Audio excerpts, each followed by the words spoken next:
देश में अभी तक किसी भी मौजूदा सीएम को गिरफ्तार नहीं किया गया था। यह ऐसा पहला मामला है जब कोई मुख्यमंत्री पद पर रहते हुए अरेस्ट हुआ है। हालांकि इससे पहले देश के अलग अलग राज्यों के कई सीएम पर शिकंजा कसा गया था, लेकिन उन सभी ने गिरफ्तार होने से पहले अपने पद से इस्तीफा दे दिया था। अगर झारखंड के पूर्व सीएम हेमंत सोरेन की बात करें तो उन पर भी ईडी ने शिकंजा कसा था। 53 दिन पहले यानी 31 जनवरी 2024 को झारखंड के मुख्यमंत्री पद से इस्तीफा देने के तुरंत बाद प्रवर्तन निदेशालय ने हेमंत सोरेन को जमीन घोटाले में अरेस्ट किया था।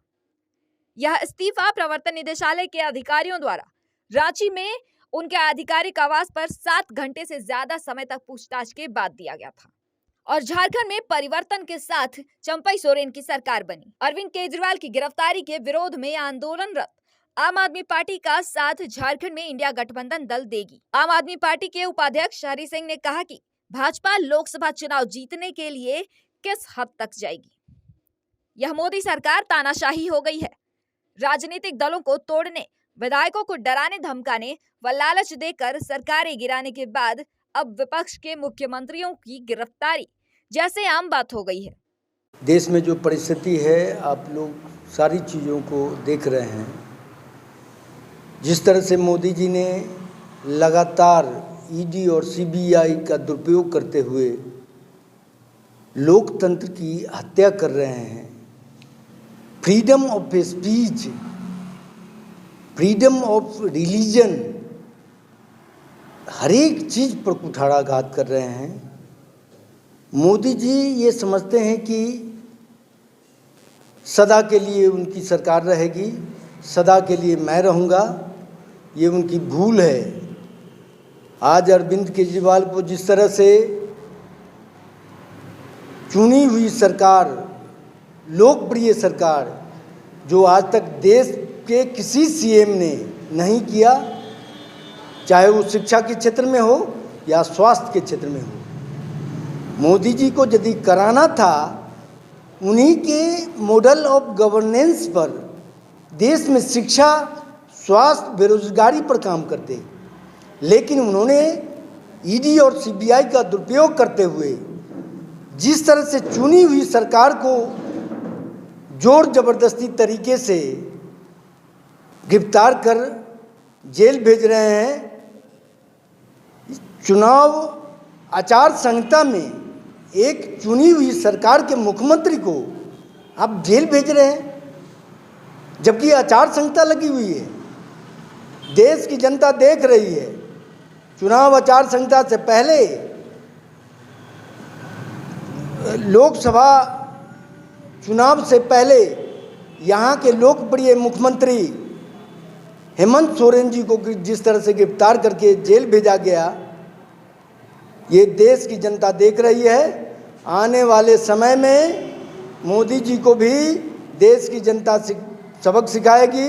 भाजपा तो कह रही है कि भ्रष्टाचारियों को जगह सही मिल रहा है।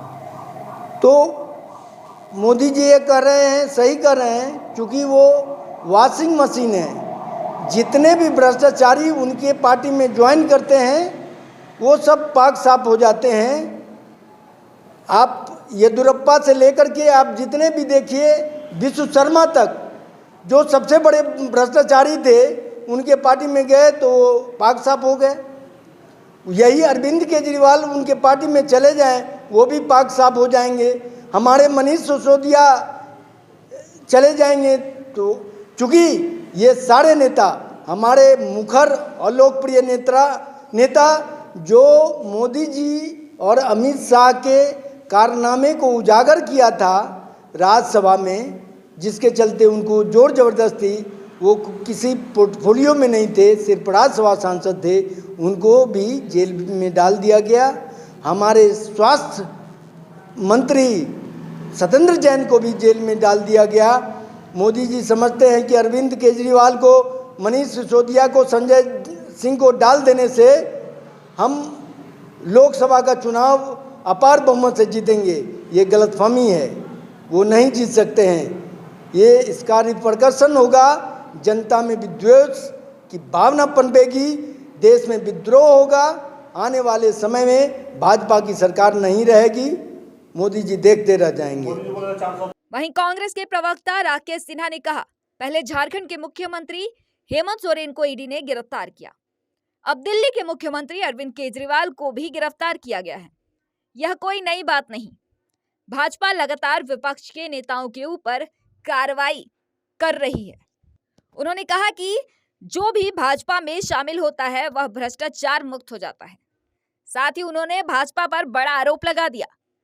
राकेश सिन्हा ने कहा कि पुलवामा हमले के बाद भाजपा को पाकिस्तान से इलेक्ट्रॉल बॉन्ड के जरिए चंदा आता है और वहीं दूसरी ओर कांग्रेस का खाता फ्रीज कर दिया जाता है ताकि वह चुनाव न लड़ सके।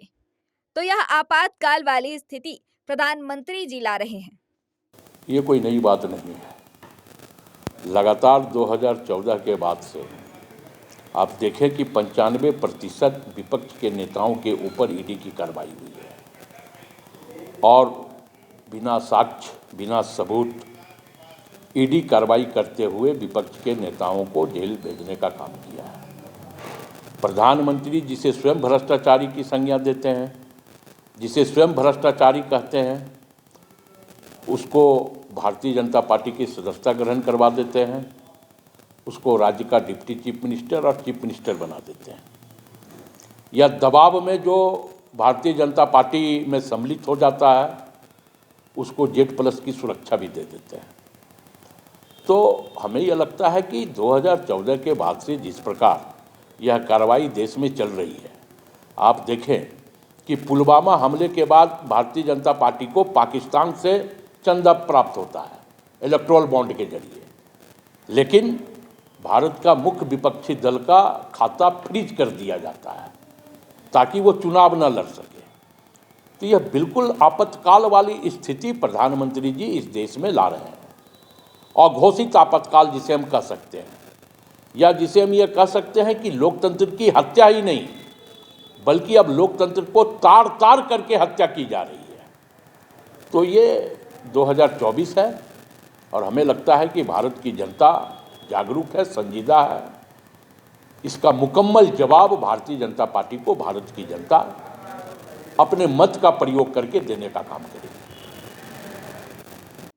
वहीं इसका जवाब देते हुए भाजपा के राज्यसभा सांसद आदित्य साहू ने बताया कि ईडी एक संवैधानिक संस्था है और वह स्वतंत्र है। इससे भाजपा का कोई लेना देना नहीं है। वह शिकायत के आधार पर खुद कार्रवाई करती है। ऐसे लोग अपने फायदे के लिए राजनीति में आते हैं और आने के साथ ही अपने तिजोरी को भरना शुरू कर देते हैं और जनता को कंगाल करने का काम करते हैं। वैसे लोगों का सलाखों के पीछे जाना तय है। खजाना भरोगे तुम, बीजेपी कहाँ दूर दूर तक है। 2014 से पहले ये कांग्रेसी लोग देश में राज करने का काम कर रहे थे, उस समय यही ईडी कार्रवाई कर रही थी, यही सीबीआई कार्रवाई कर रही थी। वह संवैधानिक संस्थान है, स्वतंत्र इकाई है, वो अपने हिसाब से शिकायत के आधार पर काम करती है। अब शराब घोटाले के नाम पे तुम अपने तिजोरियों में भरने का काम किया है रुपया, वो रुपयों को निकालने का काम ईडी कर रही, सीबीआई कर रही है। इससे दूर दूर में भारतीय जनता पार्टी कोई हाथ नहीं है, ना कोई योगदान है। 2014 से पहले जिस प्रकार से ईडी और सीबीआई यही कांग्रेसियों को हिरासत में लेने का काम कर रही थी और इन्हीं के यहाँ छापामारी करने का काम कर रही थी। उस समय तो भारतीय जनता पार्टी दूर दूर तक सत्ता में नहीं थी, तो उस समय क्यों कार्रवाई हो रही थी। और आज जब कार्रवाई हो रही है इन चोरों के यहाँ, तो भारतीय जनता पार्टी क्या करवा रही है। ऐसे लोग जो जनता को धोखा देकर के सत्ता में आते हैं और सत्ता में आने के साथ ही अपने तिजोरियों को भरने का काम करते हैं और जनता को कंगाल करने का काम करते हैं, ऐसे लोगों को जनता का आ लगता है और वैसे लोग जेल के अंदर जाने का काम करते हैं। आइए सर्वेश बाबू।